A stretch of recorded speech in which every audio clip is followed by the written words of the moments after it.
Leo nitaka tusome kitabu cha Waebrania sura ya 11 mstari wa kwanza mpaka ule wa 3. Ningependa tufungue yote asome. Waebrania sura ya 11 mstari wa kwanza mpaka wa 3. Anasema, basi imani ni kuwa na hakika ya mambo yatarajiwayo, ni bayana ya mambo yasiyoonekana. Maana kwa hiyo wazee wetu walishuhudiwa. Kwa imani twafahamu ya kuwa ulimwengu uliumbwa kwa neno la Mungu, hata vitu vinavyoonekana kufanywa kwa vitu vilivyo dhahiri. Amina. Bwana Yesu abariki. Amen. Basi tukae.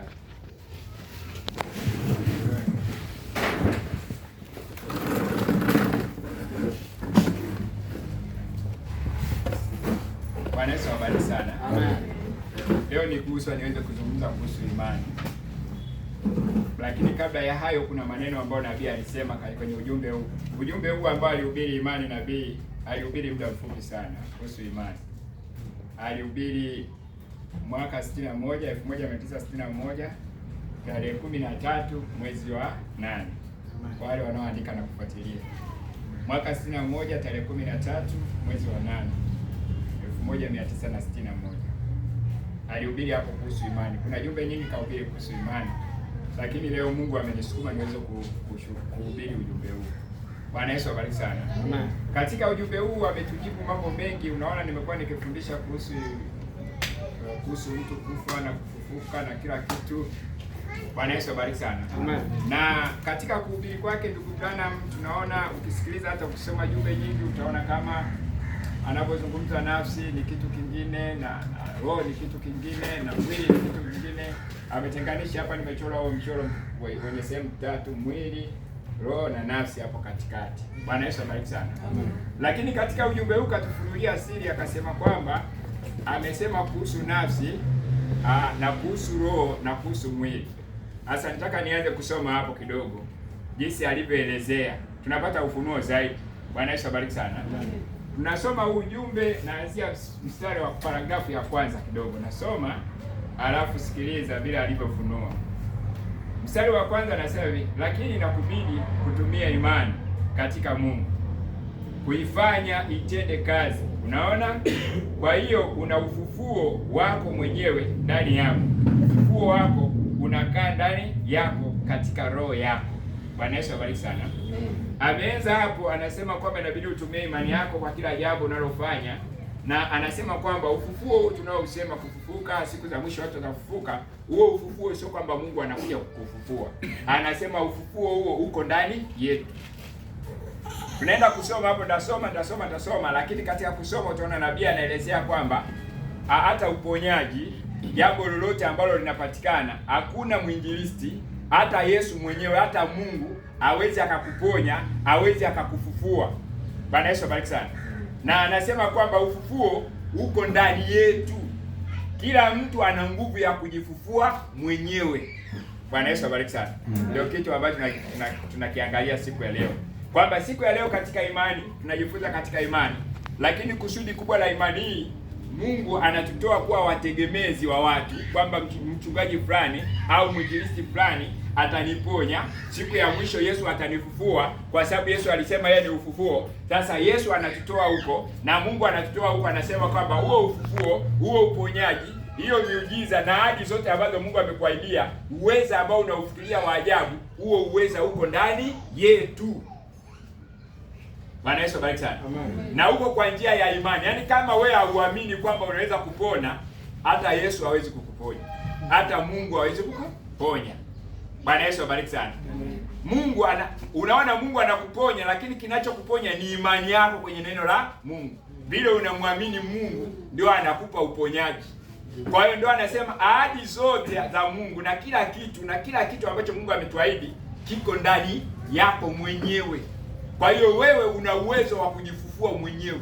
Kwa hiyo mtu yote atakayefufuka, akifa anafuka, ule uwezo wa kufuka uko ndani yake, ni yeye anajifufua. Kama vile Yesu alisema kwamba nina uwezo wa kuutoa uhai wangu na nina uwezo wa kuutwaa. Sasa siku ya leo tukisoma huo uwezo aliosema Yesu anao, Yesu anautoa huko, anatuwekea kwetu, anasema na sisi tuna uwezo wa kutoa uhai wetu na uwezo wa kuutwaa. Bwana Yesu abariki sana. Haleluya. Para ya pili para ya pili anasema, sasa unajua Yesu alipokufa msalabani, nafsi yake ilishuka kuzimuni, ikawahubiri nafsi waliokuwa kifungoni, wale ambao hawakutubu katika siku za uvumilivu wa Nuhu.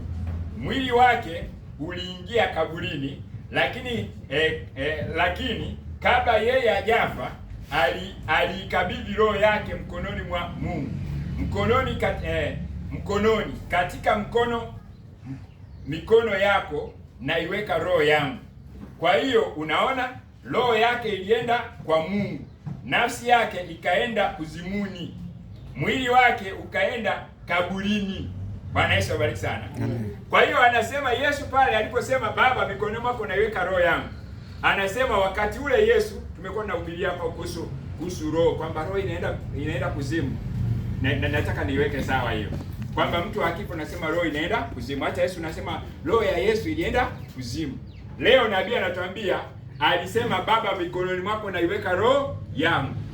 Kwa hiyo roho yake alipokufa ilienda mbinguni, alafu mwili wake ukawekwa kaburini. Tunaona pale ulipelekwa kaburini na yule Yusufu wa Arimataya, kaenda kuchukua mwili akaweka kaburini. Alafu anasema nafsi yake ikaenda kuzimuni. Bwana Yesu abariki sana. Sasa katika mahubiri, kama utausikiza ujumbe, nabii anasema kwa ukweli hakuna kitu kinachokufa. Bwana Yesu abariki sana. Leo tunahubiriana kwa namna nyingine, lakini tunaongeza ufahamu. Hivi nasema kufa, anasema kiukweli hakuna kitu kinachokufa. Bwana Yesu abariki sana. Sasa anasema kwa nini hakuna kitu kinachokufa? Anasema sio, anamzungumzia kama kuna mtu alisema kwamba karatasi unaweza kuiua, unaichukua karatasi unaichoma moto. Akasema ukichoma moto inakuwa imekufa. Lakini anasema hapana, ile karatasi inakuwa haijafa, inarudi kwenye kemikali zake. Mimi sijaenda shule lakini nafahamu wanavyosema. Bwana Yesu abariki sana. Kwamba hii kabla kuna kipindi fulani karatasi haikuwa karatasi, lakini ulipandwa mti, ule mti sijui ukafyoza vitu gani, ikatengeneza mti ukakua, ule mti ukachukuliwa ukaenda ukatengenezwa kiwandani ikawa karatasi. Kwa hiyo wakati haujawa mti wala haijawa karatasi, ulikuwa kwenye kemikali fulani. Kama vile tunasema miili yetu imetengenezwa kwenye elementi 16 ambazo ni kemikali 16. Kwa hiyo kabla mwili wako haujakuwepo hapo, ulikuwa ni hizo kemikali. Sasa Mungu akazikusanya hizo kemikali akaziweka pamoja, tukapata mwili wako. Sasa unaposema kufa, ina maana zile kemikali zinarudi zilikotoka. Hakuna kinachopotea isipokuwa hilo umbo lililotengenezwa linabadilika, linarudi jinsi lilivyokuwa katika asili yake. Bwana Yesu abariki sana. Na karatasi vile kuungua, anasema ile karatasi sio kwamba imekufa au imepotea, imerudi kwenye asili yake, za kwenye zile kemikali zake ambazo ziliifanya ile karatasi. Anasema kwa muda fulani unaweza tena kuzichukua zile kemikali ukazirudisha tena ikawa karatasi tena. Ndio sawa na ufufuo. Bwana Yesu abariki sana. Kwa hiyo sasa, huo mfano unaonyesha maana yake nini? Maana yake sasa, Yesu alivyokufa, kila kitu kikarudi kilivyotoka. Mwili ukaenda kaburini kwenye ardhi, nafsi ndio ilienda kuzimu, roho ikaenda mbinguni. Kwa hiyo ikajigawa hivyo mara tatu. Bwana Yesu abariki sana. Haleluya.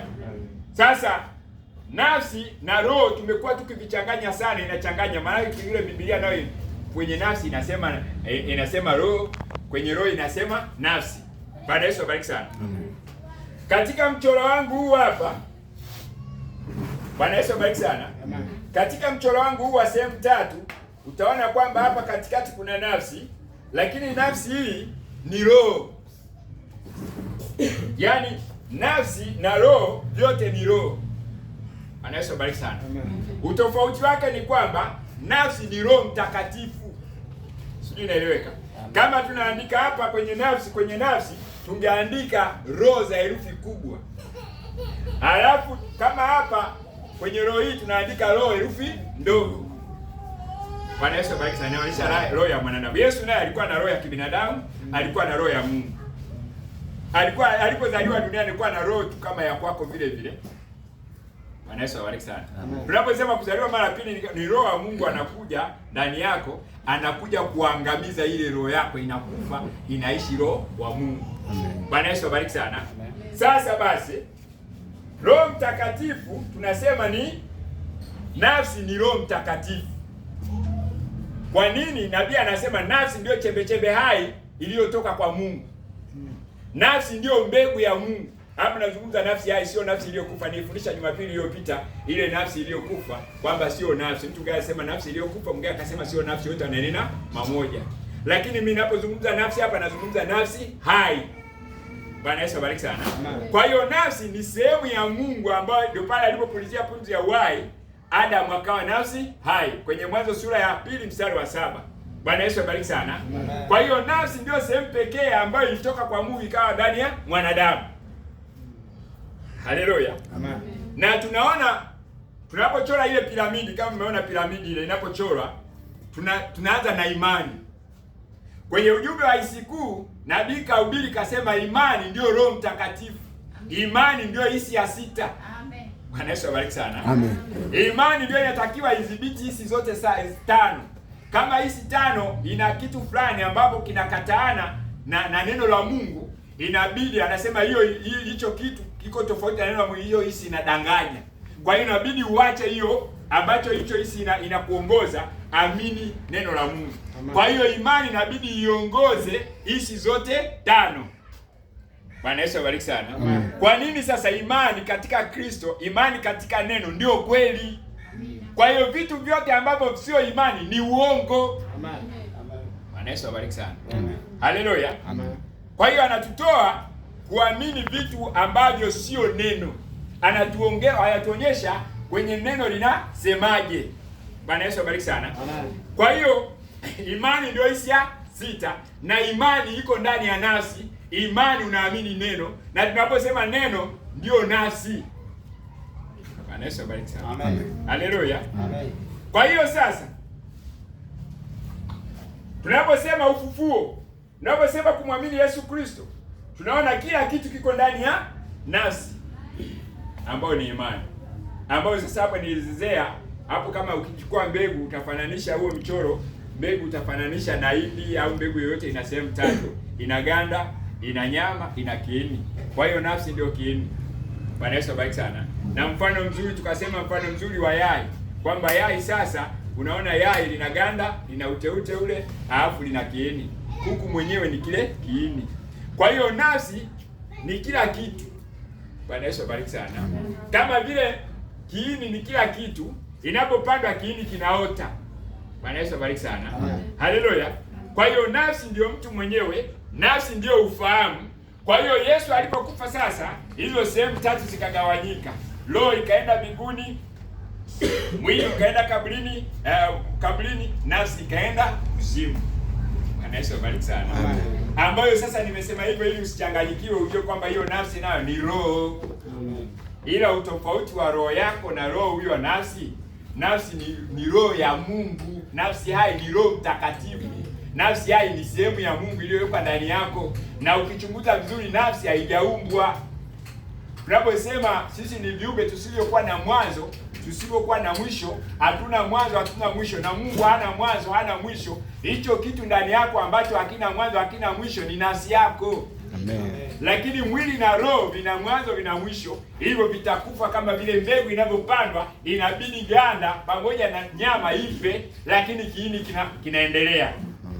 Bwana Yesu abariki sana. Kwa hiyo tunapozungumza uzima wa milele, tunazungumza kuhusu nafsi ya mwanadamu, ndio yenye thamani. Bwana Yesu abariki sana. Ngoja niendelee kusoma hapa ili twende vizuri. Anasema hivi, naanza tena paragrafu ya pili hiyo. Sasa unajua, Yesu alipokufa msalabani, nafsi yake ilishuka kuzimuni, ikawahubiri nafsi waliokuwa kifungoni, wale ambao hawakutubu katika siku za uvumilivu wa Nuhu. Mwili wake uliingia kaburini, lakini kabla yeye hajafa, aliikabidhi roho yake mkononi mwa Mungu. Mkononi deshi katika mikono yako naiweka roho yangu. Kwa hiyo unaona, roho yake ilienda kwa Mungu, nafsi yake ikaenda kuzimuni, mwili wake ukaenda kaburini. Bwana Yesu abariki sana. Na hiyo tunaipata waraka wa kwanza wa Petro sura ya 3 mstari wa 18 mpaka wa 20. Waraka wa kwanza wa Petro sura ya 3 mstari wa 18 mpaka wa 20. Hapo ndio nasema Yesu aliuawa katika mwili, lakini katika roho akauishwa, ambayo kaea aliwaendea nafsi roho kifungoni, akawahubiri watu wasiotubu siku za Nuhu, wakati uvumilivu wa Mungu ulikuwa ukingoja. Bwana Yesu abariki sana. Amen. Bara ya 33. Sasa hiyo roho ilikuwa ndani yake, ilikuwa ni roho ya Mungu. Roho hiyo zamani za kale na kwa njia mbalimbali iliwatia upako manabii wapate kuwaletea watu ujumbe katika siku za mwisho kupitia Kristo. Na sasa katika siku hizi hapa kupitia Injili, sasa tunapompokea Kristo moyoni mwetu, hayo hapo yote tunayohitaji, huo hapo uzima wa milele. Bwana Yesu abariki sana. Amen. Kwa hiyo tunapompokea Yesu, hii roho ya Yesu, hii roho ndio ilikuwa roho wa Mungu ambayo iliwatia manabii upako waweze kuhubiri neno la Mungu. Sasa unapokuwa Mkristo ukamwamini Yesu, ndio maana unaona mimi napiga kelele sana kuhusu ubatizo wa Roho Mtakatifu, ubatizo wa Roho Mtakatifu. Kwa hiyo ukipata ubatizo wa Roho Mtakatifu ni kila kitu umepata. Amen. Yesu abariki sana. Amen. Hayo yote tunayohitaji, kila kitu tunachohitaji kiko tayari ndani ya. Bwana Yesu abariki sana. Amen. Paragrafu ya 4. Paragrafu ya 4 anasema hivi: sasa Kristo asingeweza kurudi mpaka siku 3 zilipotimia, kwa sababu roho yake ilikuwa nyuma ya kiwango kama kizuizi namna hii, hata asingeweza kukivuka kizuizi hicho, kwa sababu kilikuwa ni neno la Mungu lililonenwa kwamba alikuwa akae kaburini kwa muda wa siku 3 mchana na usiku, mchana na siku 3 usiku. Mchana na siku 3 usiku. Bwana Yesu abariki sana. Amen. Hasa kumbe Yesu hakuweza kufufuka, tunaambiwa Yesu hakuweza kufufuka kwa sababu alikuwa kuna kizuizi kimezuia. Hicho kizuizi ni neno la Mungu. Hata mimi nimekuwa nikihubiri sana kusema kwamba Mungu anapozuia, mara nyingi tunapofikiri sisi wanadamu tunasema kwamba Mungu amezuia kitu kisifanye. Tunadhani kwamba Mungu anajenga kama mwanadamu, kwamba Mungu anajenga labda ukuta fulani. Bwana Yesu abariki sana. Amen. Kwa sisi waaminio tunafundishwa kwamba ukuta wa Mungu ni neno la Mungu. Na nimekuwa nikihubiri Adam na Hawa wakati wako bustani ya Edeni waliwekewa ukuta. Na huo ukuta ni neno la Mungu. Bwana Yesu abariki sana. Amen. Mungu alisema matunda yote ya mti unaweza kula, lakini mti wa ujuzi wa mema na mabaya usile, kwa maana siku utapokula matunda ya mti huo utakufa hakika. Kwa hiyo Adam na Eva walipokula matunda ya ujuzi wa mema na mabaya waliruka ukuta, walivunja kizuizi ambacho Mungu aliwawekea. Amen. Bwana Yesu abariki sana. Amen. Na mimi na wewe tutakapokwenda kinyume na neno la Mungu, tayari ukuta aliotuwekea Mungu tunaubomoa, tunaruka ukuta. Amina. Kwa hiyo Mungu amesema tukiruka ukuta tutapata madhara, lakini tukikaa ndani ya hilo jengo ambalo neno lake, ndani ya neno la Mungu, huko tunakuwa salama. Na hilo neno tena linafananishwa na wana wa Israeli walipokuwa kule Misri, waliwekwa mahali panaitwa Goshen. Wakati mapigo yanakuja kuwapiga wana wa Israeli, wana wa Misri, wale wa Israeli hayakuwapiga kwa sababu walikuwa na mahali panaitwa Goshen. Amen. Na hiyo Goshen siku ya leo ni ujumbe. Amen. Bwana Yesu abariki sana. Amen. Kuna mapigo yanakuja, kuna Musa na Elia wanakuja kwenye Ufunuo sura 11, watashusha mapigo yale yale, yatarudia tena. Lakini kuna Goshen ambayo wana wa Mungu wamewekwa. Hiyo Goshen ni ujumbe wa William Marion Branham. Amen. Kwa hiyo sisi tulio salama ndani ya ujumbe huo hatutapita Goshen, lakini salama yake inatakiwa tusiruke ukuta. Amina. Bwana Yesu abariki sana. Amen. Tuwe ndani ya ujumbe unavyosema, tuamini, tukae hapo, ndio kwenye salama. Amina. Na nabii wetu kapiga kelele sana, kasema jamani, hayo mabomu ya atomiki, hayo mabomu ya kila aina namna yapo tayari, lakini neno la Mungu ndio ngome ya kujistiri na mabomu ya atomiki. Amen.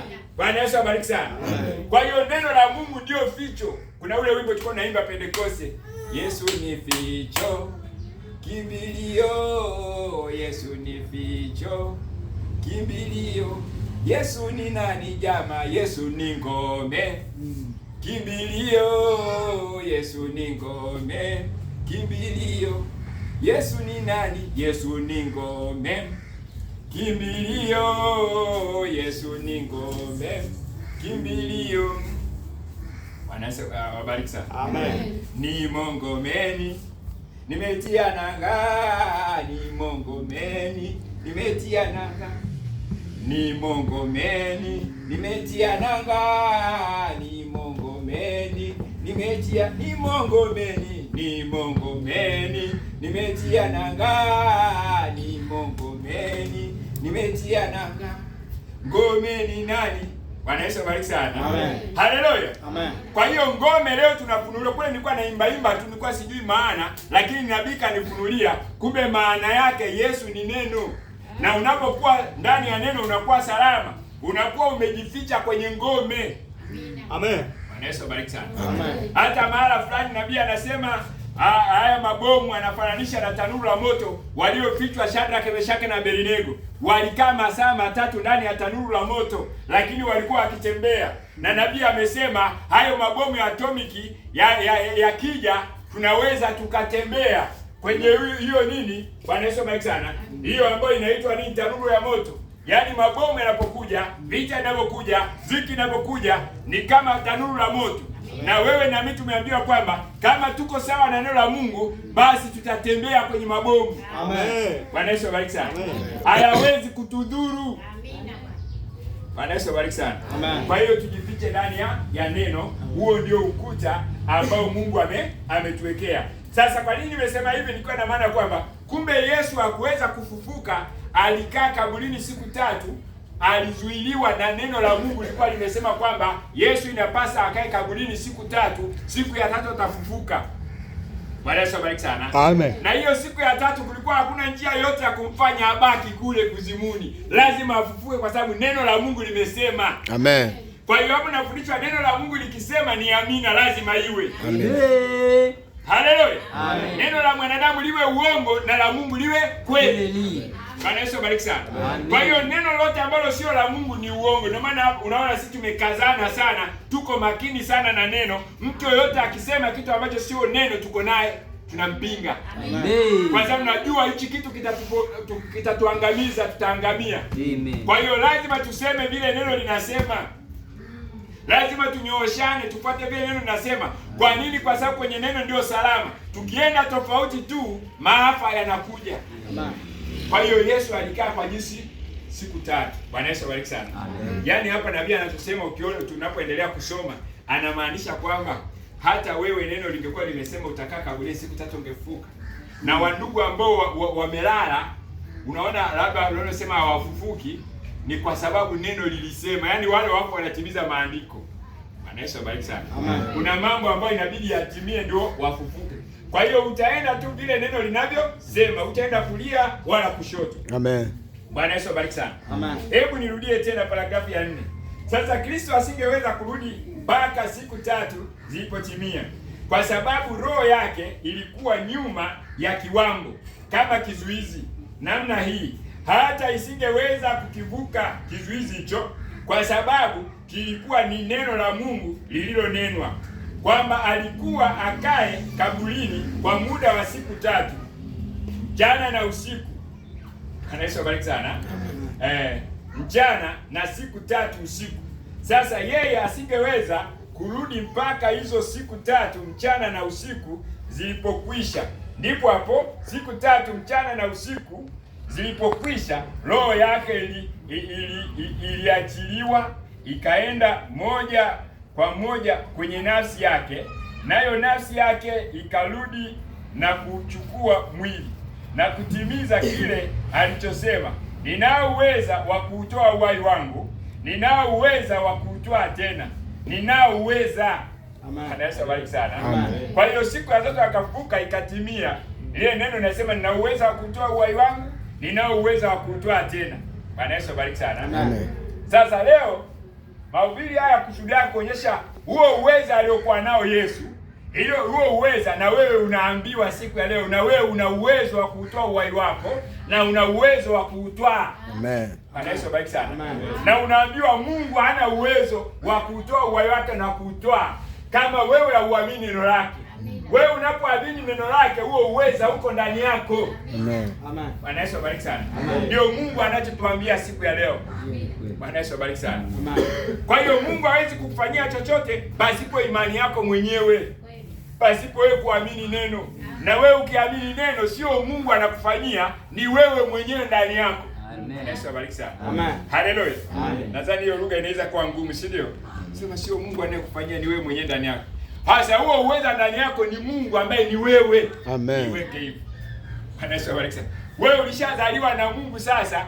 Wewe umekuwa na kila kitu alicho Mungu. Kila mbegu izae kwa jinsi yake. Amen. Kwa hiyo kama kila mbegu izae kwa jinsi yake, Mungu anapokuzaa anajizaa yeye. Kwa hiyo jinsi yeye Mungu alivyo na wewe ulivyo ni wamoja. Kwa hiyo vile vitu hivyo sio kinatoka sehemu fulani, nguvu za Mungu sio zinatoka sehemu fulani zinakuja ndani yako, hapana. Nguvu za Mungu zinatoka ndani yako. Amen. Bwana Yesu abariki sana. Kama ile pala pengine alizungumza kuhusu njiwa huwa vile ambavyo anapendeza, ni anasema mafuta ya kupendezesha mwili wake na kufanya kila kitu viko ndani yake kwa sababu aliumbwa kwa asili hiyo. Manyoya yale yanatoka ndani yake, hata ukiyanyonyoa yanaota mengine. Amen. Bwana Yesu abariki sana. Amen. Ukijibadilika kama sio huwa, ukajibadilika majani manyoya ya huwa yatachomoka, yatanyonyoka, yataanguka. Lakini huwa ni asili yake. Na wewe ni huwa. Amen. Bwana Yesu abariki sana. Amen. Kwa hiyo yale manyoya mazuri ya huwa ni asili yako, ni vitu viko ndani yako. Sio kwamba vinatoka nje, hapana. Wewe ni asili yako neno, wewe ni asili yako Mungu. Kwa hiyo vitu vile ambavyo ni vizuri ambavyo ni vya Mungu viko ndani yako vyote. Amen. Kwa hiyo tutoe mawazo ya kwamba uwezo wa kufanya lolote la kiungu na miujiza na kila kitu vinatoka kwa Mungu. Hapana, tutoke kwenye mawazo hayo. Bwana Yesu abariki sana. Amen. Mara nyingi ukisemaje unasema hayo ni mawazo ya kitoto, sisi tunakuwa watu wakubwa. Bwana Yesu abariki sana. Amen. Mungu haji tena kukunani wewe. Ni kama tu vile alivyosema zaeni mkaongezeke. Yeye alishamaliza, haji kuumba tena. Hiyo zaeni mkaongezeke, watu wanaendelea kujizaa. Na alishasema kila mbegu izae kwa jinsi yake. Kwa hiyo watu, muda unapoenda, watu wanaendelea kuzaliwa, wanazalia. Ni kitu ambacho Mungu, ni kama ile neno lishatengeneza kitu kiendelee hivi. Amen. Neno la Mungu linajizaa. Bwana Yesu abariki sana. Kwa hiyo na Mungu alishasema kwa imani. Yesu alikuwa mtu akienda akimwombea anamwambia imani yako imekuponya. Kwa hiyo asemi kwamba ni mimi, anasema ni imani yako imekufanyia hicho. Kwa hiyo ina maana yule mtu asingeamini kwamba anaweza kupona, Yesu asingeweza. Bwana Yesu abariki sana. Amen. Haleluya. Amen.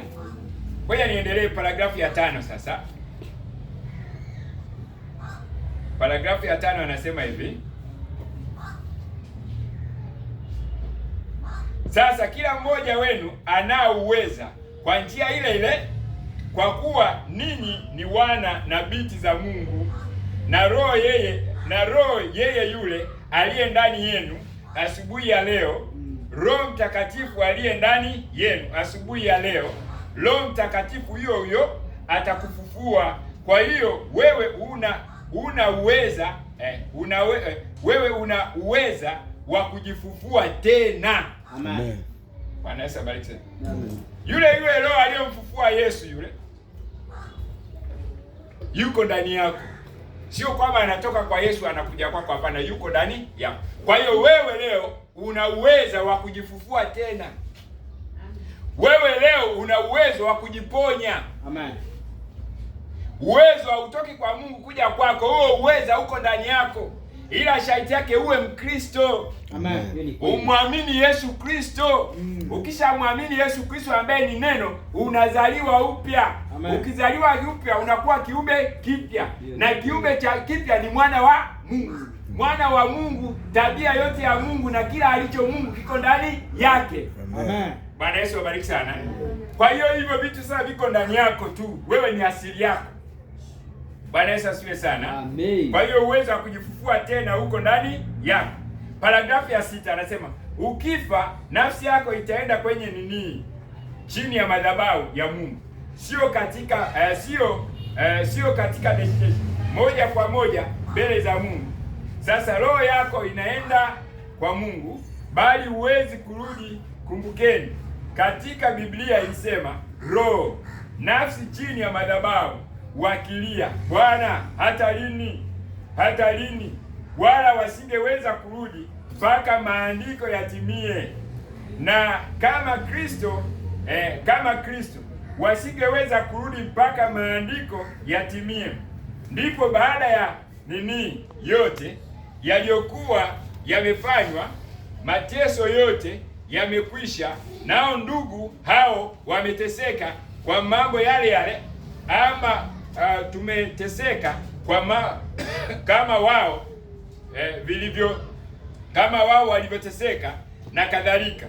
Basi kwenye siku hiyo tutajua mahali hasa ulipozikwa. Roho yako itaachiwa kutoka kwa Mungu, itakuja kwenye nafsi hiyo. Amen. Yesu abariki sana. Amen. Haleluya. Kwa hiyo hapa anakumbushia kwenye muhuri wa 5 sura ya 6 kitabu cha Ufunuo, alipovuja muhuri wa 5 anasema nikaona roho zao waliokuwa madhabahuni kwa Bwana. Kwa hiyo anasema sasa hivi hapo mtu akifa roho yake anaenda madhabahuni kwa Bwana. Anasema nafsi zilizo kifungoni. Sasa zile nafsi zinalia hata lini Bwana kutulipia kisasi? Kwa sababu kusoma muhuri wa 5 pale anasema alipovuja muhuri wa 5 akaona roho zao waliochinjwa kwa ajili ya ushuhuda wa neno la Mungu, nao wanalia hata lini. Lakini walipokuwa wanalia vile, Mungu akasema kwamba tulieni, bado Bwana Yesu abariki sana. Amen. Bado kuna ndugu zenu nao watauawa kama nyinyi kwa ajili ya neno. Amen. Sasa hilo neno, kuna ndugu zenu watauawa, bado wajoli na ndugu zenu kama nyinyi watauawa. Hilo neno ndio limefanya wale watu wasifufuke. Kama vile ambavyo Yesu, Bwana Yesu abariki sana. Amen. Kama vile Yesu ambavyo anakaa kaburini siku 3. Kwa hiyo akaweka, nao wamewekewa ukuta hivi. Kwa hiyo kuna watu ambao inabidi wateseke kama wao. Bwana Yesu abariki sana. Ndio anatukumbusha hao. Anasema hizo nafsi zinalia hata lini, hata lini. Bwana Yesu abariki sana. Amen. Sababu yake ni hiyo. Paragrafu ya 7. Sasa nafsi ni ile sehemu yako inayojua na kufahamu. Biblia inasema nafsi ni ufahamu. Bwana Yesu abariki sana. Amen. Nafsi ni ufahamu. Kwa hiyo kule kujifahamu ndio nafsi. Na nabii amesema nafsi ndio wewe. Bwana Yesu abariki sana. Amen. Nafsi ndio ufahamu.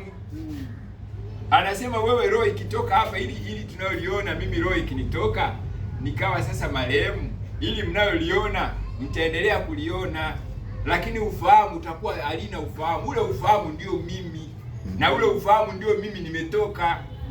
Bwana Yesu abariki sana. Amen. Hilo litakaa hapo na likiendelea kukaa hapo, baadaye linaanza kumomonyoka. Nimekuwa nikisema ni katope, ile hadithi ya katope.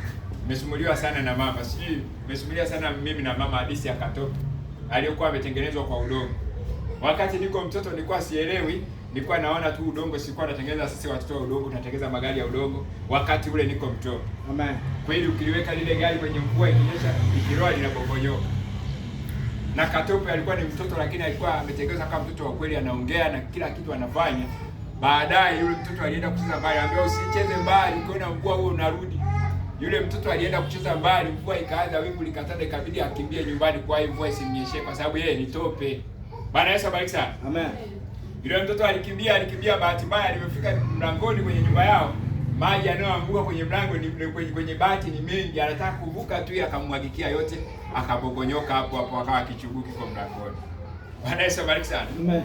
Sasa nimesimulia kuonyesha kwamba kule nilikuwa naona hadithi, lakini kumbe ni kweli. Hii mili ni katope. Bwana Yesu abariki sana. Amen. Hapo zile hadithi sijui zinakueje. Bwana Yesu abariki sana.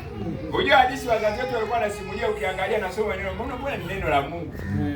Maana yule mtoto samani najisikia kuzungumza hivyo. Bwana Yesu abariki sana. Amen. Yule mtoto, mama alikuwa anasema yule mtoto mdogo alikuwa na mtoto wake. Yaani mtoto wa ukweli ana mtoto ambao mdoli. Huyo mtoto ambaye ni mdoli ni tango.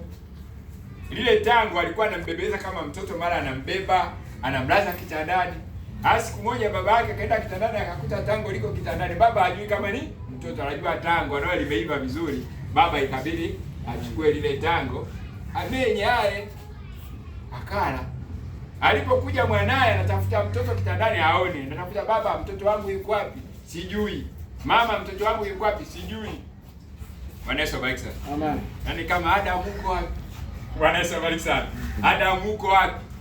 Bwana Yesu abariki sana. Mungu anamtafuta Adamu. Lakini huyu mtoto anatafuta mtoto wake. Mama sijui, mama sijui, baba sijui. Sasa mtoto katika kuhangaika kamwangalia baba, alikuwa na ndevu hapa, kuna kimbegu cha tango hapa. Baba hajui kimbegu kimenasa kwenye ndevu. Sasa yule baba akasema, yule mtoto akasema, baba, mbona mbegu hiyo hapo ya mwanangu kwenye nani? Kwenye ndevu. Bwana Yesu awabariki sana. Ndio yule baba sasa, mtoto akawa analia, anasema, baba, umekula mwanangu, umemla mtoto wangu, nataka mwanangu. Bwana Yesu awabariki sana. Kwa hiyo aliposema nataka mwanangu, baba, umemla mwanangu, baba sasa akawa hana ujanja, kabidi ambebeleze mwanae. Ila akamwambia, mwanangu, nenda kule shambani, kuna kisiki, kuna mti ulikatwa. Ukienda kwenye kisiki kile upande juu, alafu uibe kisiki kuwa na mimi nikue. Baba na mama walile mwana litanga. Sasa hilo litanga ndio amekula mtoto tangu. Bwana Yesu abariki sana. Twende kwa Mungu tukampate mwana milele. Kwa hiyo yule mtoto kweli akakimbia polini, akakuta shambani, akakuta kisiki, akakaa akaanza kuiba. Alipokuwa naiba kile kisiki kinakuwa kikaenda mpaka juu kabisa. Kikatoboa mbingu, ikatokea mbinguni. Yule mtoto akafika mbinguni, akaona kuna nchi kama hii. Vile tumejifunza kuhusu mbinguni kulivyo. Bwana Yesu abariki sana. Kwamba mbinguni mahali halisi ni nchi nzuri tu ambayo Adamu alitutoa, Yesu anaturudisha. Amen. Katika kiwango kile cha 7. Na mtoto akaingia katika ulimwengu huo. Bwana Yesu abariki sana. Alipoingia katika ulimwengu huo, akatembea, akaenda akakikuta kibibi fulani. Bwana Yesu abariki sana. Kile kibibi akakiambia, bwana, eti kwa Mungu ni wapi, naomba unielekeze. Kile kibibi kamwambia, mwanangu, nenda hivi, ukienda kwa mbele utakuta njia mbili. Ukienda kukuta njia, kuna moja njia nzuri sana imepakwa maua, nyingine mbaya, ina miba, inanuka, ina harufu mbaya. Hii yenye harufu mbaya hii ndio upite, hiyo ndogo hivi mbaya chafu hiyo ndio imeenda. Hii nzuri hii ina maua, inavutia, hii inaenda kwa shetani. Kwa hiyo ukienda kwenye njia hii unapotea. Bwana Yesu abariki sana. Hiyo Yesu alisema mlango ni mwembamba na njia imesonga sana iendayo uzimani. Na waionao ni wachache sana. Bwana Yesu abariki sana. Lakini njia ni pana sana iendayo upotevuni. Na wanaopita huko ni wengi. Na mimi ninaposomaga hivyo naongezea, asema wanapita ni pana sana hadi hawaonani. Wengine wa Methodisti, wengine wa Sabato, wengine wa Anglikana, wengine wa Moraviani, wengine wa Lutheri, wengine hawaonani, wanadhani wako kwenye njia tofauti, hata wanahubiliana, jamani, hizi ni njia nyingi za kwenda mbinguni, lakini wote tutakutana huko. Kumbe ni njia moja ya kuelekea kuzimu. Haleluya. Amen. Njia ambayo Mungu alituwekea ni moja tu, na njia hiyo ni Yesu. Amen. Na Yesu ni neno. Amen. Sio njia nyingi. Njia nyingi ni za kwenda kwa shetani, na hizo kusema nyingi ni uongo tu, ni moja. Ila imejigawagawa, zimekuwa nyingi ili kuchanganya watu wasielewe. Lakini njia ziko mbili tu, kuna njia pana iendayo upotevuni na kuna njia nyembamba iendayo uzimani. Amen. Haleluya. Amen. Njia yangu ni moja, njia yangu ni Yesu. Bwana Yesu abariki sana. Njia yangu ni moja, njia yangu ni Yesu.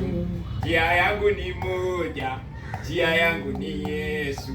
Njia hiyo naipenda, njia hiyo ni Yesu. Bwana Yesu abariki sana. Amen. Kwa hiyo njia ya mbinguni ni moja, nayo ni nyembamba sana na imesonga sana. Bwana Yesu alisema mtu yote akitaka kunifuata mimi, ajikane nafsi yake, auchukue msalaba wake, anifuate. Kwa hiyo yakatae yale mambo mazuri ambayo nafsi yako inapenda, chukua neno la Mungu. Hilo neno la Mungu litakufikisha mahali pazuri, ingawa limesonga sana na limebana sana. Bwana Yesu abariki sana. Kuna ndugu mmoja amekuwa mjanja aliamini, nimewahi kuja naye pale Shalom. Alikuwa ameamini ujumbe, baadaye kakaa kwa nyumba sasa. Ujumbe unapiga roba ndugu. Ujumbe unapiga roba, una tight vizuri. Baadaye kakaa sasa, siwezi, ujumbe unapiga roba. Ukitaka kufanya hivyo unapiga roba, ukitaka kufanya hivyo unapiga roba. I say, hapo ujumbe ni wa ukweli ukiwa unapiga roba. Basi kaka naona kakimbia. Leo kumwambia sasa sio ujumbe unapiga roba. Bwana Yesu abariki sana.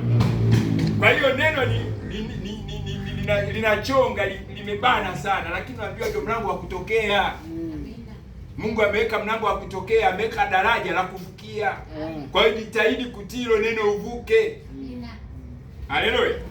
Kwa hiyo yule mtoto alijitahidi, akaenda safari ile, alipoenda akapika ile njia, akajitahidi akapita ile njia mbaya ile ndogo yenye miba zinamchoma, anatoa miba, anapata tabu, lakini akaenda hivyo polepole. Bwana Yesu abariki sana. Nabii wetu anatuambia hii njia, anasema kweli iko hivyo, sio kitanda cha maua. Bwana Yesu abariki sana. Wala sio tambarare, ndio anasema kwa Yesu tambarare. Ni njia ngumu, lakini inabidi uamini hiyo neno polepole, uende hivyo, mwisho baadaye utafika unakoelekea. Amen. Kwa nini? Kwa sababu hakuna kwa kukimbilia, mambo mengine yote yanaangamia, lakini hapo penye neno peke yake ndio pana uzima wa milele. Yule mtoto alienda akamkuta Mungu, alipomkuta Mungu akaongea, akasimulia habari za baba yake alipokula mtoto wake, na yule Mungu akamwambia aende kwenye chungu. Sijui alichukua nini akaweka kwenye chungu, sijui nini, gongo sijui.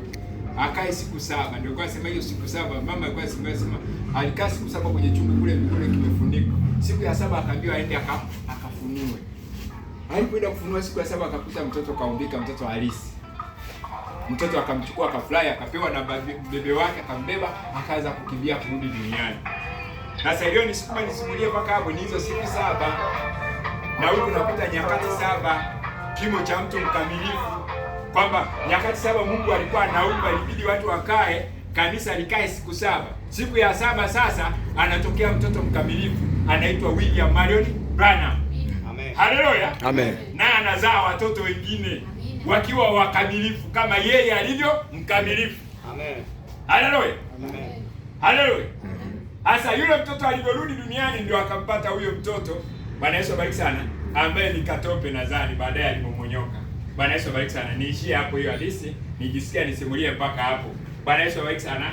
Lakini lengo kubwa ni kuonyesha kwamba hii miili ya duniani, miili ya udongo, ni akina katope, ni miili ya kuharibika, ni miili ya kufa, ni miili isiyo na uzima wa milele, ni miili ambayo nabii wetu anatuambia hii haiwezi kubadilika, hii lazima ife. Lakini tulisoma Jumapili iliyopita kwamba Mungu anaumba mtoto mwingine ndani yako sasa hivi. Kwa hiyo ufufuo unafanyika ndani yako sasa hivi, wewe unafufuka. Kwenye swali la 366 tulisoma, nabii anasema kwamba kuna ule mwili tunaousema mwili wa kimbinguni ambao ni nafsi, tutasoma hapo, lakini kuna mwili mwingine unaumbika ndani yako sasa hivi. Bwana Yesu abariki sana. Amen. Kuzunguka ule mwili.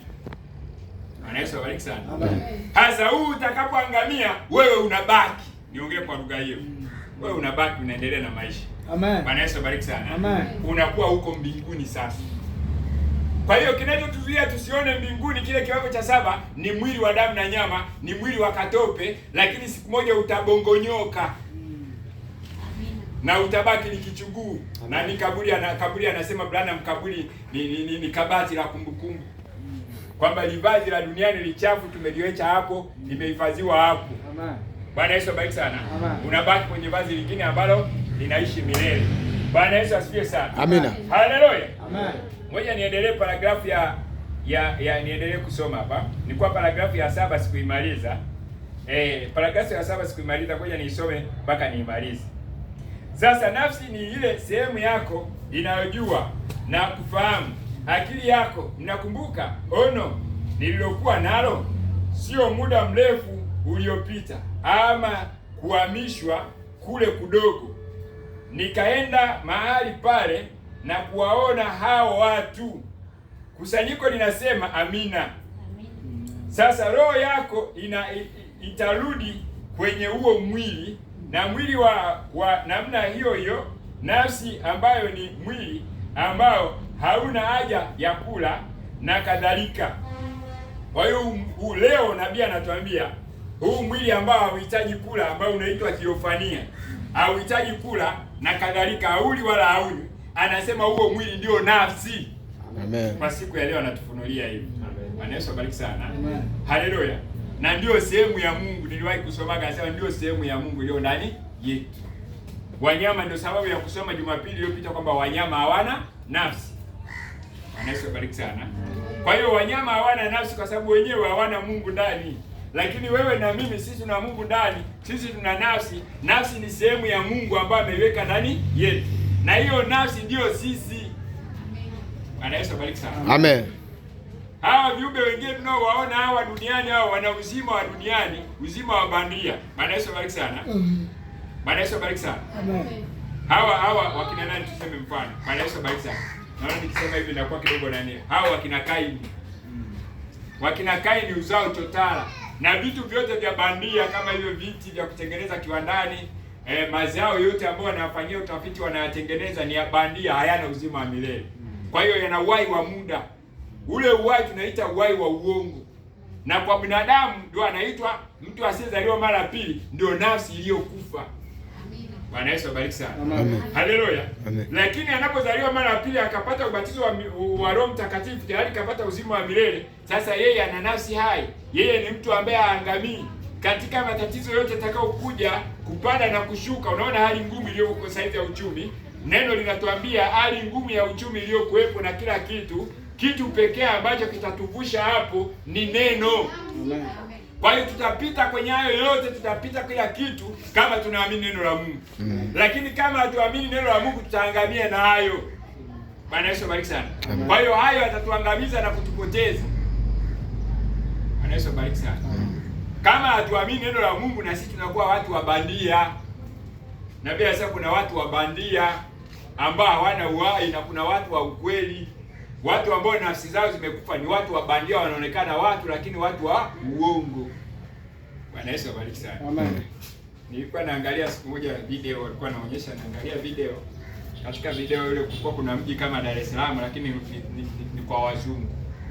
Mji kama Dar es Salaam watu wako busy na maisha, wanaendesha magari, na maisha. Wako busy yani. Yaani ule mji biashara nini yani. Hivi kama Dar es Salaam na nadhani wamezidi Dar es Salaam.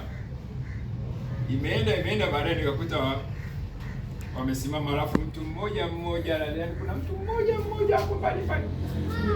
Kumbe wale watu walikuwa ni maroboti. Walikuwa ni watu wa bandia. Kumbe baadaye kuna jamaa akaenda akazima kwenye switch sehemu, alipozima Bwana Yesu abariki sana. Bwana Yesu abariki sana. Sasa nasimulia hivi nikiwa na maana hivi. Hawa watu unaowaona hawaamini neno la Mungu ni watu wa bandia. Amen. Siku moja Mungu atazima swichi. Amen. Wote watakuwa majivu. Amen. Watabaki watu halisi ambao ni wachache. Amen. Bwana Yesu abariki sana. Amen. Haleluya. Amen. Kwa hiyo usijizuke na kuona kuna watu wengi hawaamini ujumbe. Unahubiri ujumbe watu wagumu. Ukihubiri watu 50 unaweza kawa wawili wameamini. Bwana Yesu abariki sana. Unakuta umehubiri watu wachache ndio wanaamini ujumbe. Sasa jamani, watu hawaamini. Hao sio watu wote. Wengine tunawahubiria sio wanadamu wa kawaida, ni uzao chotara, ni uzao wa nyoka, sio waaminio. Hawana mbegu ya Mungu ndani yao. Hawawezi wakaamini neno la Mungu. Amen. Na sana ukiwang'ang'aniza utaleta akina Yuda kanisani. Yesu abariki sana. Kuna watu wakina Yuda, kuna wachungaji wakina Yuda, injili yao ni kwa ajili ya tumbo. Amina. Uzao wa nyoka. Mchungaji wetu anapenda kusema kwamba Yuda aliambiwa kwa tumbo utakwenda. Na kuna wachungaji kwa tumbo wanaenda kuhubiri. Yaani wanahubiri kwa ajili ya tumbo, lakini ndani hakuna neno la Mungu. Amen. Bwana Yesu abariki sana. Amen. Nao wanaingia makanisani. Lakini sasa mimi nahubiri hivi, hao wote wasikuzuge. Waswahili wanasema kukuzuga. Wasikudanganye ukazani ndio watu wote. Hapana, wewe jiangalie wewe nafsi yako na Mungu, angalia neno la Mungu. Amina. Ukiona mtu aendi sawa unamwambia, "Mbona neno linasema hivi?" Unaona sasa unamwambia, ukiona aelekei unaachana naye, unaendelea wewe. Amen. Yaani mwanadamu asiwe chanzo cha kukufanya wewe ukamwacha Mungu. Kile unachokiona wewe, neno la Mungu nakiona liko sawa. Sasa wewe usifikiri wote wanaona unavyoona. Bwana Yesu abariki sana. Amen. Wewe unavyoona wengine hawaoni hivyo. Bwana Yesu abariki sana. Kwa hiyo sasa usiende kwa mkumbo. Wewe ni kiumbe kingine, hiyo nafsi yako ni ya thamani sana. Bwana Yesu abariki sana. Amen. Wewe kumbuka kipindi cha Nuhu, alikuwepo Nuhu peke yake ndio mwenye injili ya kweli. Nuhu angeacha ule ujumbe wake ingekweje? Singeangamia tu naye. Bwana Yesu abariki sana. Amen. Hasa kama ilivyokuwa siku za Nuhu, ndivyo kutakuwa siku za kuja kwake mwana wa Adam. Watu wachache sana wataamini ujumbe, na wachache sana wanaenda kwenye unyakuo, na wachache sana wataona hiyo siri, lakini wengi watakuwa ni mkumbo. Amen. Bwana Yesu abariki sana. Haleluya. Hasa leo unaambiwa uweza wote wa Mungu umo ndani yako. Bwana Yesu abariki sana. Amen. Ngoja niendelee kusoma hapa kidogo kidogo.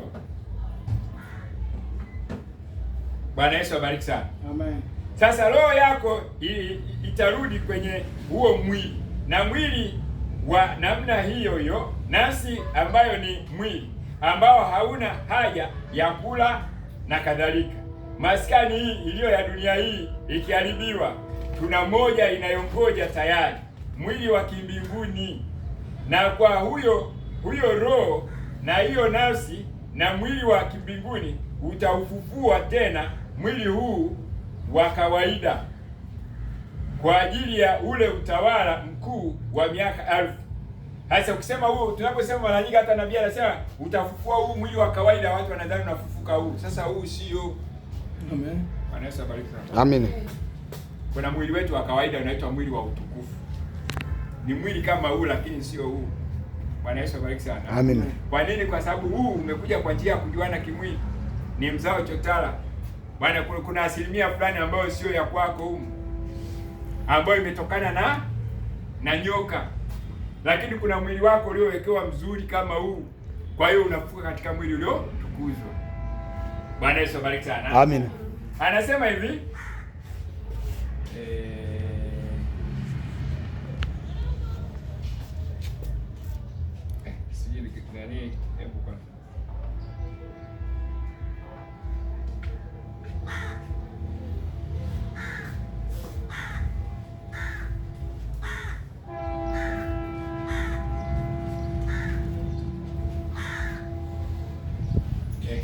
kwenye utawala wa miaka 1000 tutakuwa na mwili uliotukuzwa. Kwa hiyo utafuka mwili kama huu, lakini tunaingia kwenye utawala wa miaka 1000.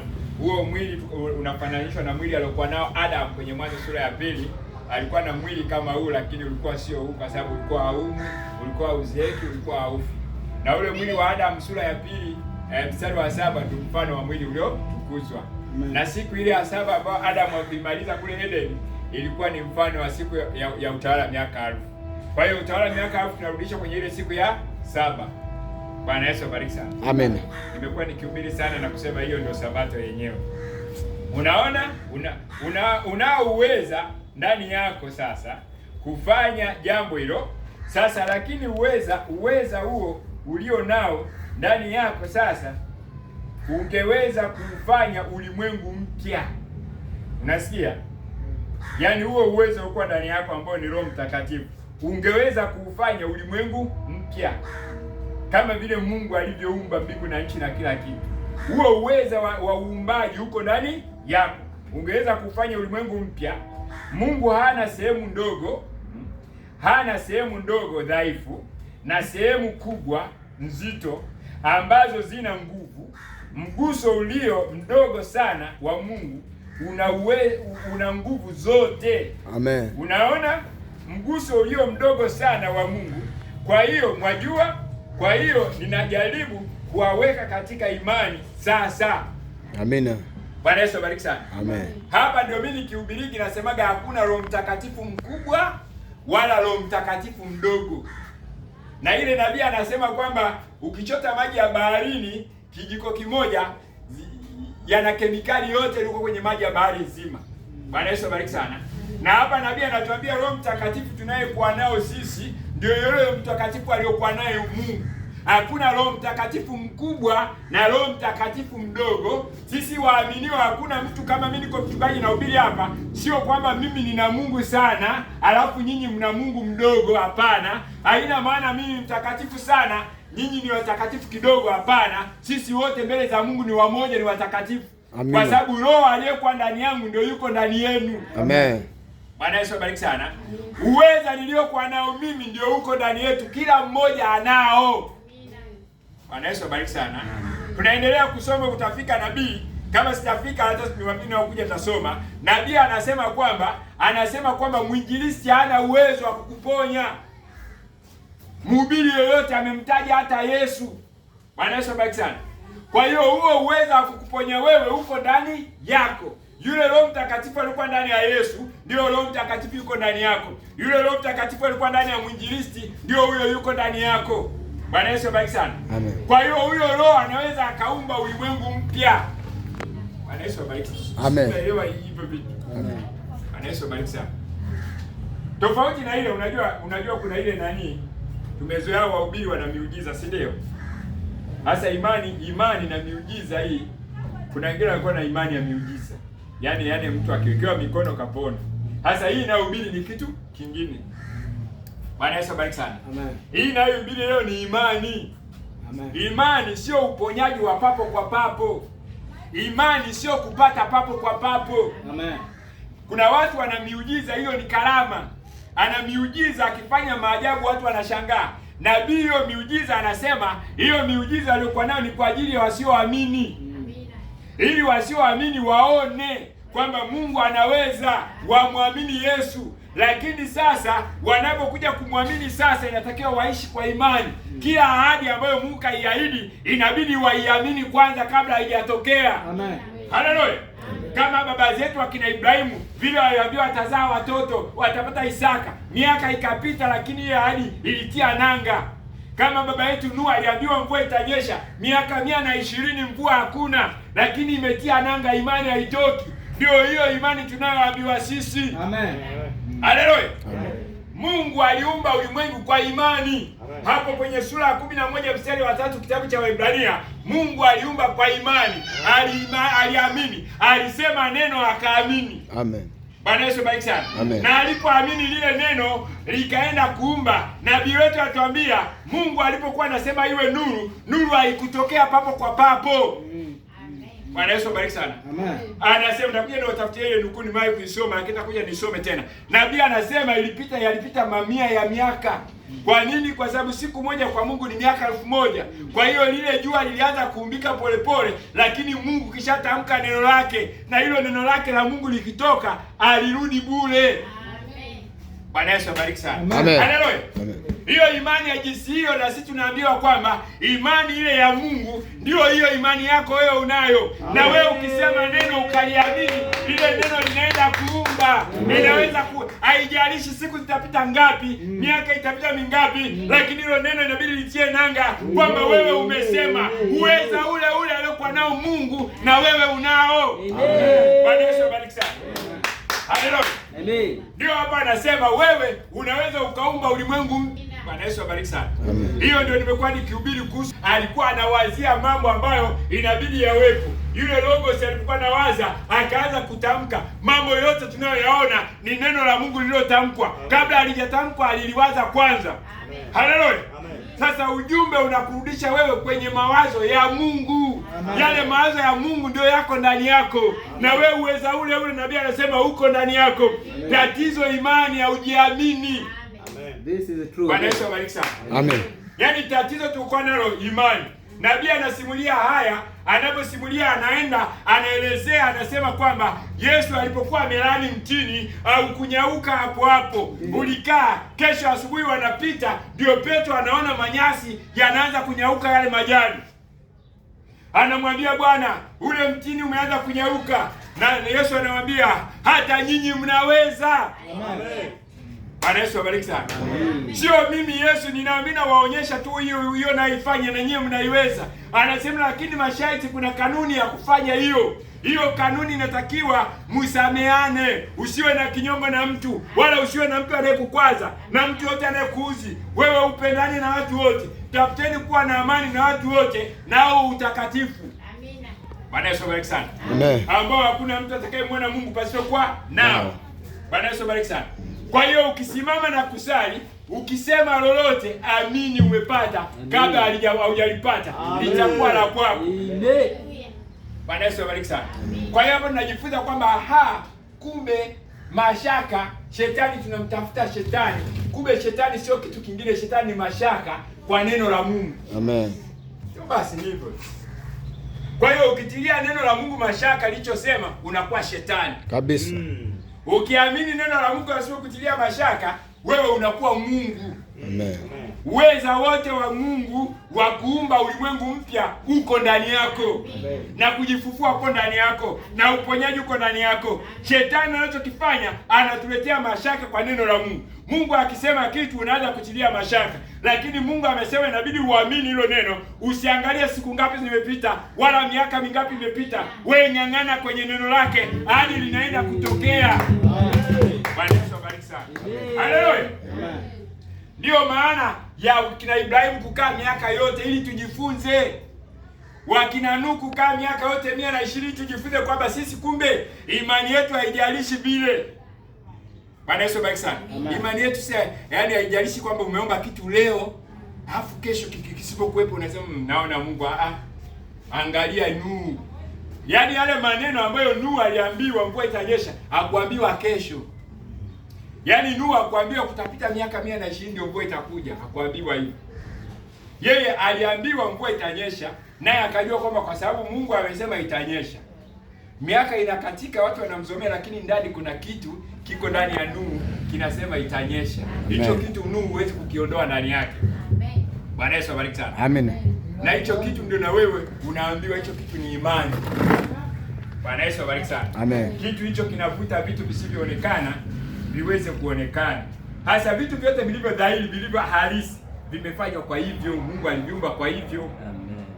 Na wewe vitu hivyo ambavyo unaviwaza, ambavyo viko ndani yako, kama umeamini neno la Mungu, hivyo vitu ni halisi. Amen. Mungu akiwaza kitu, anachokiwaza ni halisi. Kupite tu muda fulani, wakati fulani, kile kitu lazima kitadhihirika. Amen. Na wewe ukiwaza hicho kitu ni halisi. Hivyo hivyo kama nilivyosema, vile tuliwaza kwamba yaani ungeambiwa kwamba ulikuwa unajua leo utakuja, alafu mtu angekwambia hauji, wala usingemuelewa. Yaani inawezekana leo ukeli usije kuja kanisani, lakini wewe ndani yako kuna kitu kinasema nitaenda kanisani Jumapili. Amen. Amen. Bwana Yesu abariki sana. Amen. Ndani yetu kuna kitu kinasema tutaendelea. Amen. Ingawa tuko hivi wachache, kuna kitu hata mimi ndani yangu nasema tutaendelea. Amina. Haleluya. Amen. Kwa sababu nachunguza, naona ujumbe nao ubiri ni kweli. Bwana Yesu abariki sana. Nikiangalia watu wengine wanavyohubiri naona ni uongo. Hata kwa sababu neno la Mungu anasema tutaendelea tu. Haijalishi utapita muda gani, haijalishi utapita nini, katika siku zote na saa zote sisi tumo tu na Mungu wetu, tutaendelea na tutavuka tu. Amen. Haleluya. Kwa hiyo ndio imani. Bwana Yesu abariki sana. Kwa hiyo nilikuwa naonyesha hapo uwezo wote wa Mungu uko ndani yetu. Bwana Yesu abariki sana. Uwezo wa kuumba dunia mpya. Bwana Yesu abariki sana. Amen. Na kama unataka kusoma lile andiko anasema una uwezo wa kutoa uhai wako na kutwaa, liko kwenye kitabu cha Yohana sura ya 10 mstari wa 18. Amen. Kwa ndugu mnaoandika, uwezo wa kutoa uhai wako na kutwaa. Yesu alisema ninao huo uwezo wa kutoa uhai wangu na kutwaa. Yohana sura ya 10 mstari wa 18. Kwa hiyo siku ya leo huo uwezo umehamishiwa wewe, kwamba Yesu alisema vile anao uwezo wa kutoa uhai wake na kutwaa. Sasa huo uwezo umetolewa kwa Yesu, umewekwa kwako, na wewe unao uwezo vile vile wa kutoa uhai wako na kutwaa. Amen. Huo uwezo ni huyo Roho Mtakatifu alikuwa ndani yako. Huyo Roho Mtakatifu ni imani ilikuwa ndani yako. Amina. Yesu abariki sana. Amen. Na imani ndio inakaa kwenye nafsi. Ndio yule mtu mkamilifu ni nafsi yako. Hasa tuambia nafsi ni ufahamu wako. Nafsi ndio vile Branham alivyotoka akaenda kiwango cha 6, anasema zile ni nafsi. Kwa hiyo nafsi nayo ni ufahamu. Nafsi ni mwili fulani ambao ni mwili wa kimbinguni, hauli wala haunywi, lakini ni mwili. Haleluya. Amen. Bwana Yesu asifiwe sana. Amen. Sasa basi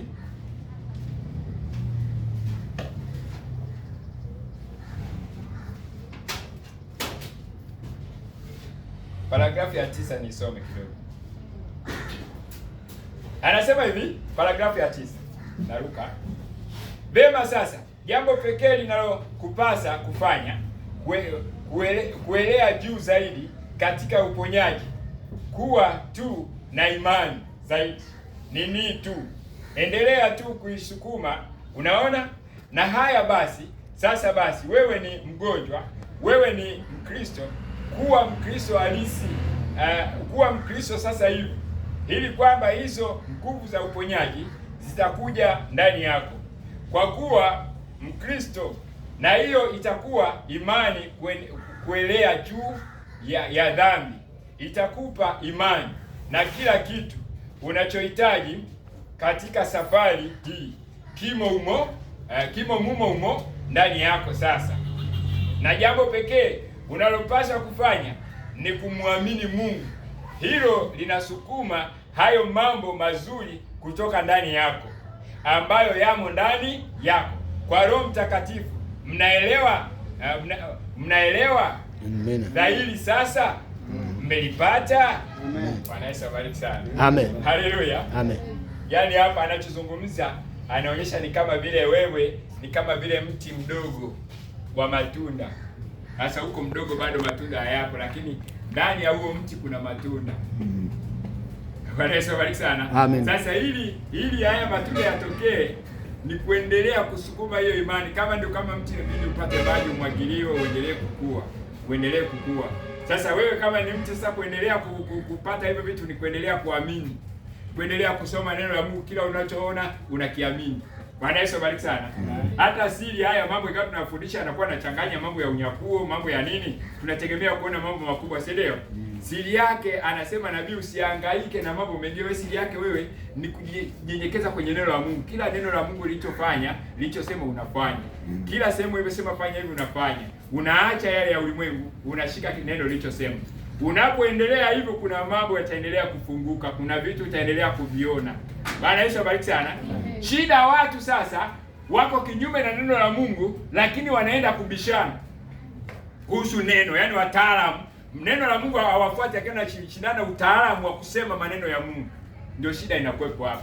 Bwana Yesu abariki sana. Amen. Kwa hiyo ili tufanikiwe, sio utaalamu wa kujua neno la Mungu, hapana. Sio ujuzi wa kujua neno la Mungu, hapana. Inatakiwa tujinyenyekeze katika neno.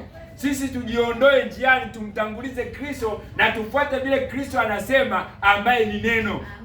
Bwana Yesu abariki sana. Na ukifanya hivyo sasa, vitu vyote vya asili vitaendelea kufunguka. Na vikifunguka, wewe itakuwa ni siri. Bwana Yesu abariki sana. Ni siri ambayo watu hawajui, na watu ukiwaelezea hawakuelewi hiyo mambo, kwa sababu yanafunguka kwako mwenyewe. Ili wao waweze kuyaelewa, inatakiwa na wenyewe wajinyenyekeze kwenye neno la Mungu. Mungu ataendelea kuwafunulia. Amen. Kwa hiyo siri ni kufuata neno la Mungu.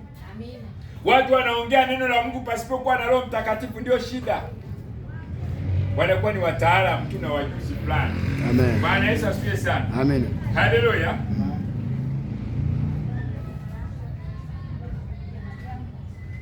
Bwana Yesu abariki sana. Hapa paragrafu ya 15 mpaka 16 anasema imani yako inaweza kuokoa nyumba yako. Bwana Yesu abariki sana.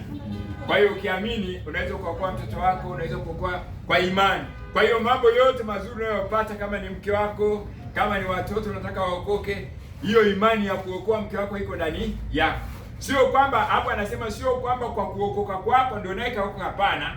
Kwa kuamini kwako kwamba mkeo anaweza akaokoka, kwa kuamini kwako kwamba mtoto wako anaweza akaokoka, hiyo imani sasa inaweza kuokoa familia yako. Amen. Yesu abariki sana. Hapo nabii ananukuu neno la Paulo alipokuwa amefungwa gerezani na Sila, alafu wakatolewa na malaika wa Bwana gerezani. Walipotolewa sasa, yule askari aliyekuwa analinda ile gereza alipokuwa ameangalia, akaona mlango uko wazi, akajua wafunga wote wametoroka, akataka kujiua. Alipotaka kujiua, kumbe Paulo yuko kwa pembeni, akasema usijidhuru, sisi tuko hapa, usijiue. Hasa alipokuwa amesema hivyo, yule askari akaona maajabu sana, mtu ametoka na hajakimbia na yuko anamwambia usijidhuru. Ndio akamwambia Paulo, nifanye nini nipate kuokoka? Amen. Askari aliyolinda Paulo. Ndio Paulo akamwambia, muamini Bwana Yesu, wewe na nyumba yako mtaokoka. Bwana Yesu abariki sana. Na Biblia anasema sio kwamba akimwamini Bwana Yesu Kristo ndio mke wake na familia yake ataokoka, asema hapana. Ile imani ya yeye kuamini, akaichukua ile imani akaamini familia yake itaokolewa, basi hiyo imani itaokoa familia yake. Amen. Bwana Yesu abariki sana. Haleluya. Ndio ana maana hivyo kwamba tukimwamini yeye, imani itaokoa familia zetu. Amen. Bwana Yesu asifiwe sana. Amen. Hapo ndio anasimulia hiyo paragrafu ya 18 mpaka 20 kama unaandika. Bwana Yesu abariki sana. Amen. Haleluya. Amen. Paragrafu ya 22 anasema uweza huu unaongozwa na kanuni. Anasema uwezo unaongozwa na kanuni. Hebu paragrafu 22 hapa. Anasema hivi, tunaona ndani yetu uweza wa kufanya jambo hilo. Unaona ndani yako ndani yako uweza wa kulifanya. Kila Mkristo ana uweza wa kulifanya hilo, lakini sasa kama tunaweza tu kupata uweza huo, unaongozwa na kanuni fulani. Kwa hiyo kuna kanuni na ina maana kuna kanuni fulani inaongoza. Bwana Yesu abariki sana. Amen. Ngoja niruke. Bwana Yesu abariki sana.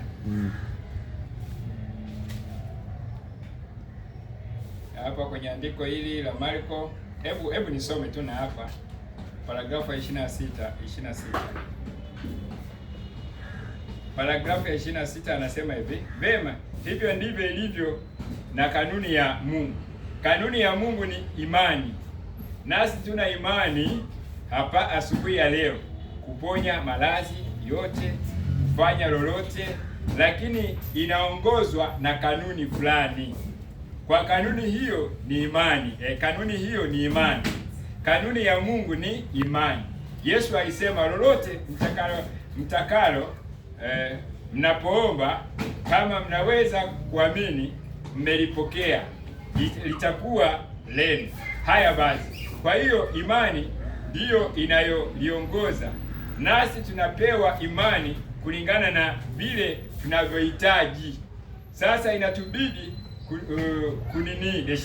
Mungu ugawia baadhi yetu imani fulani, wengine imani nyingine, sio uweza fulani mkuu wa kimbinguni ulio nao, kwa sababu unapokuwa Mkristo wewe tayari una uweza, bali huna imani ya kuutia huo uweza kazini. Amen. Bwana Yesu abariki. Amen. Naona hapa Bwana sasa, unapokuwa Mkristo tayari wewe una uweza wote, ila tu imani unakuwa hauna wa kuingiza ule uweza kazini. Bwana Yesu abariki sana. Amen. Kumbukeni ule ujumbe unasema kazi ni imani katika matendo. Yaani unapokuwa Mkristo uweza unao, lakini sasa kuleta imani kwenye matendo, unakuwa na imani, ile imani itende kazi. Ndio kazi. Bwana Yesu abariki sana. Amen. Lakini uweza wote unapokuwa Mkristo unakuwa nao. Bwana Yesu asifiwe sana. Na hiyo aliitoa hapo kwenye Marko sura ya 11 mstari wa 23 mpaka 25. Marko 11 mstari wa 23 mpaka 25. Hapo kwa mtini Yesu alipolaani akasema jambo lote mnaweza. Bwana Yesu abariki sana. Amen. Mimi nilipokuwa nasoma hichi kitu wakati sijaamini ujumbe, nilikuwa najua kwamba uwezo tunao tunaweza kufanya yote, lakini kifo nilikuwa naona hatuwezi. Lakini nabii anasema hadi kifo. Bwana Yesu abariki sana. Yaani imani, ukiamini jambo lote unaweza, hiyo imani inakupelekea uamini hata ukiamini mimi sifi haufi. Amen.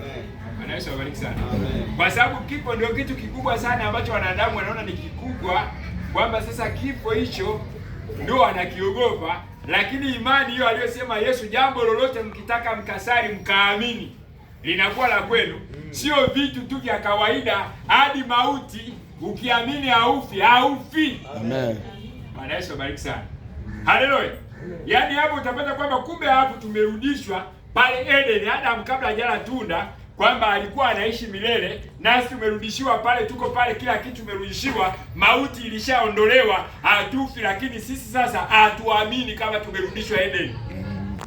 Haleluya. Amen. Ule uweza upo, hadi mauti imeondolewa, na kila kitu akiondoa. Mungu kaondoa magonjwa, Mungu kaondoa laana zote na tabu zote, kaondoa pale Calvary. Kila kitu kamaliza. Bwana Yesu bariki sana.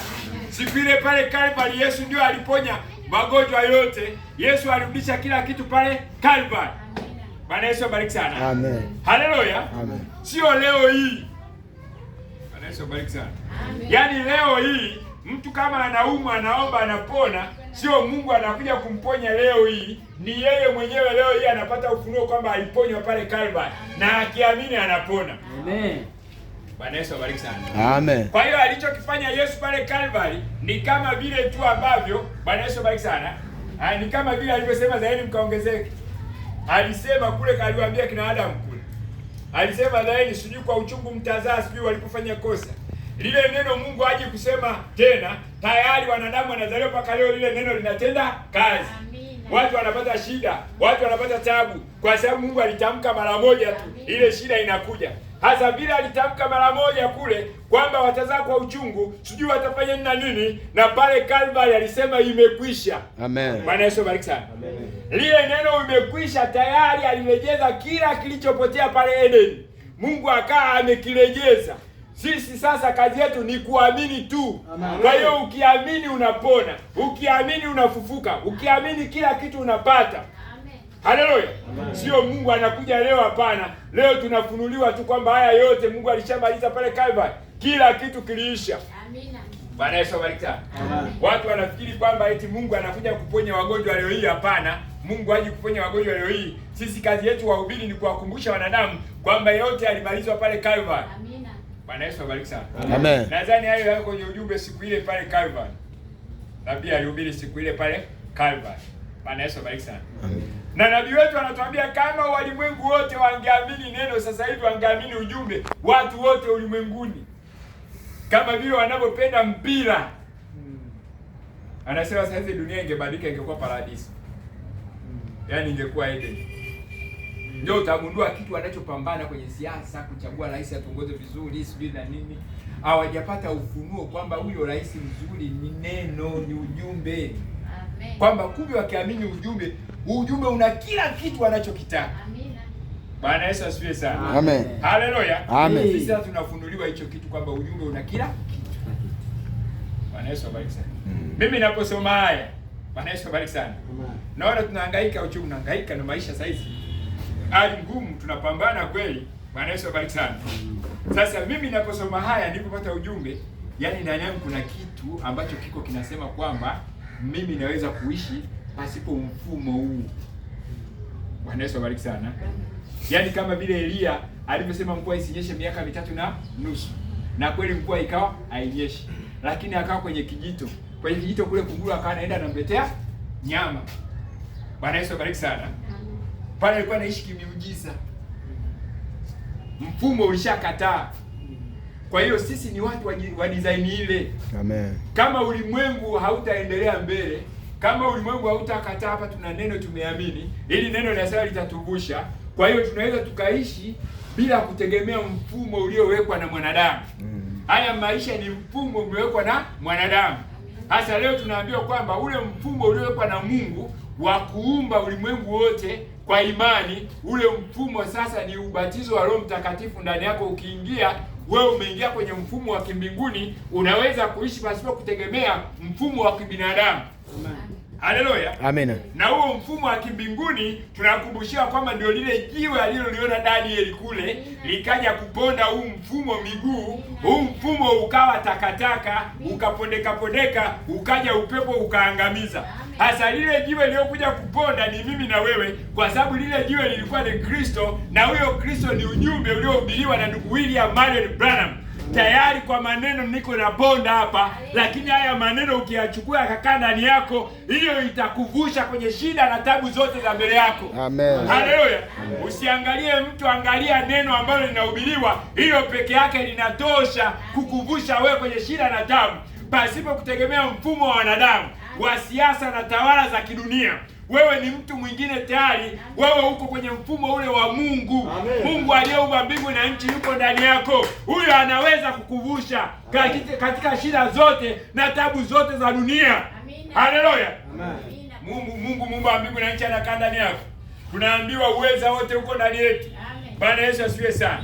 Ndio hilo tunakumbusha siku ya leo. Ng'ang'ana katika neno lake. Ng'ang'ana kusoma neno. Ng'ang'ana kuongea na Mungu. Kaa hapo, chunguza maisha yako. Je, yanafanana na Mungu? Ishi kulingana na neno la Mungu. Hapo unapata ushindi. Bwana Yesu abariki sana. Haleluya. Ndio hicho ambacho tumeletewa. Hasa nitaka tumalize hapa. Bwana Yesu abariki sana. Bwana Yesu abariki sana. Amen. Tusome paragrafu 28 na 33. Nadhani hapo tutakuwa tumemaliza kwa siku ya leo. Maana muda tayari umeenda. Anasema hii paragrafu 28 mpaka 33 hapo. Kama sitamaliza unaweza ukasoma mwenyewe nyumbani. Ya 28 anasema ilikuwa katika siku za Yesu wa Nazareti. hapa anatukumbushia kuhusu kuomba mwinjilisti Yesu, kwamba hao watu hawana uwezo. Bwana Yesu bariki sana. Najitahidi kila analolisema nithibitishe kwa nabii. Alafu na wewe mwenyewe nakuachia upime, je, ndivyo neno linavyosema? Ilikuwa katika siku za Yesu wa Nazareti. Yeye asingeweza kuwaponya watu kinyume na nini yao, kinyume na imani yao wenyewe. Yeye alisema ninaweza kama unaamini, kama unaamini kwamba ninaweza kufanya hili, ninaweza kulifanya, kama unaweza kuliamini. Kwa hiyo Yesu alisema hivyo, kama unaamini nitafanya, ila kama uliamini siwezi. Bwana Yesu abariki sana. Para ya 29. Kwa hiyo baadhi ya watu hutupa nini, huwatupia wengine uweza. Sasa kwa hiyo baadhi ya watu huwatupia wengine uweza wa kuponya. Wainjilisti si hivyo uweza wa uponyaji umo ndani yako. Wao wanaweka tu gari mbele ya farasi. Mwinjilisti huyo hana uwezo wa kuponya. Bwana Yesu abariki sana. Kwa hiyo unaona hivyo watu ndio kwenye mitume na manabii kwamba wao ndio wana uwezo. Bwana Yesu abariki sana. Anasema kumbe uweza umo ndani yetu. Hata Yesu asingeweza kuwafanyia watu kama waamini. Hadi Mungu mwenyewe huyu hawezi kumponya mtu kama huyu mtu haamini. Bwana Yesu abariki sana. Huo uweza uko ndani yetu. Yesu alisema hivyo. Bwana Yesu abariki sana. Amen. Para 30. Roho Mtakatifu ndiye aliye na uweza wa kuponya. Nawe una Roho Mtakatifu. Huo ndio mti ule mdogo ulio wewe. Na mambo yote unayohitaji yamo ndani yako. Kwa hiyo basi wewe anza tu kunywa kutoka katika ahadi ya Mungu, ukisema ni kweli Mungu alisema angeniponya, kwa mapigo yake mimi nimeponywa. Haya basi, unajua unalofanya, unaanza kusukuma uponyaji hivyo tu, unaona. Alafu basi wengine wanaweza kuona ulicho nacho. Bwana Yesu abariki sana. Amen. Kwa hiyo wewe ndio ule mti mdogo ambao ndani yake una matunda, lakini kufanya anza kumwagilia maji tu. Kumwagilia maji unasema kwa kupigwa kwake sisi tumeponywa. Kumwagilia maji unasoma jumbe za Branham. Unaona sema anasema jumbe nabii, unaamini. Unaendelea mbele. Hapo ndio unatia maji. Unaendelea kuvuta. Kila ambacho Mungu amesema wewe unakiamini. Unasema Mungu amesema hii ni ya kwangu. Unashikilia hapo bila kutilia shaka. Wewe ni mti ule mdogo ambao baadaye utakuja kutoa matunda. Sasa unapokuja kupona ndio watu wanaona matunda sasa. Haleluya. Lakini hayo matunda hayajaanza wakati huo. Hayo matunda yalianza muda mrefu ulipokuwa unaamini kwamba hiki kinawezekana. Hiki ninacho kiko ndani yangu. Kwa hiyo kazi yetu ni kuamini kwamba ahadi zote za Mungu ziko ndani yetu na sisi tunazo. Lakini muda unapokwenda, wakati unapoenda, zitakwenda kudhihirika na watu watakwenda kuona. Bwana Yesu asifiwe sana. Amen. Para 31. Hata kile ulicho, imani ni kuwa na hakika ya mambo yatarajiwayo, bayana ya mambo yasiyoonekana. Huenda nikauweka huo mti mdogo huko nje, siyaoni matofaa, bali yamo mle ndani. Maskini huo mti mdogo, unajua yamo mle ndani. Kwa hiyo yeye anaanza tu kunywa, kusukuma, maana najua yamo ndani yangu. Nitayatoa hapa nje baada ya kitambo kidogo. Nipe tu muda mfupi. Yeye anaendelea tu kunywa. Naam, ninajua matofaa yamo ndani yangu. Nitayatoa baada ya kitambo, na muda si mrefu. Wajua, haya hapa yanakuja. Haya hapa matofaa yanakuja, kwa sababu aliamini ya kwamba yalikuwa ndani yake. Bwana Yesu abariki sana. Amen. Hayawezi kutokea ndani yako kama wewe hauamini. Haleluya. Amen. Kwa hiyo waaminio sio watu wanaoishi kwa miujiza ile karama, hapana. Waaminio ni watu wanaoamini pasipo kuona kwanza, lakini wakishaamini baadaye ndio tunakuja kuona kwa macho. Kwa hiyo tunaona kitu kilichotendeka zamani moyoni mwa mwanadamu, si tunaona madhihirisho, lakini hicho kitu kiko ndani ya hao watu. Bwana Yesu abariki sana. Na kama unaamini ya kwamba uweza wa Roho Mtakatifu umo ndani yako kukuponya, haya basi endelea tu kusukuma. Unaona una imani, huwezi kuona matokeo yake mara moja, unaona mara moja, uyaoni. Bwana Yesu abariki sana. Amen.